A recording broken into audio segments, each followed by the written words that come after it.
UNgqongqoshe wezempilo uDokotela Zweli Mkhize uthi iKwazulu Natal kungenzeka yedlule isifundazwe iWestern Cape kanye neGauteng ngokwezibalo zabantu okungenzeka besuleleke ngegciwane iCorona kulezi insuku ezizayo.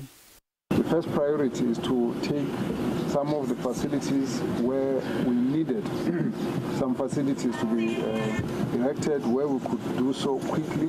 We take advantage of the time so that they are available not only for COVID-19 but also for the future. And then you go for some of the facilities where the buildings were existing.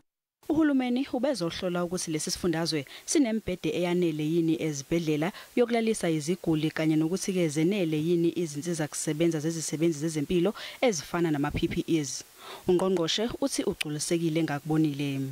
Having been around in this region, I'm quite comfortable that there is adequate provision for the beds which we will need should the surge materialize in higher numbers.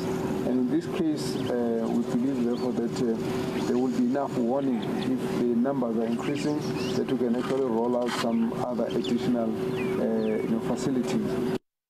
Owengamele ezempilo KwaZulu Natal unomagugu Simelane-Zulu uthi kwezinye izindawo bazolungisa izikhungo ezingasasebenzi khona bezokwazi ukufaka inani elithe xaxa lembhede ezodingwa iziguli. In fact, our plan initially was to convert Nimea Hospital into a CHC so that we are able to utilize the facilities that are at this site because they are bigger. But now with the investment that is there, including the issue of ICU equipment and everything that has been put in, it will continue to operate as a district hospital once we are done with COVID-19.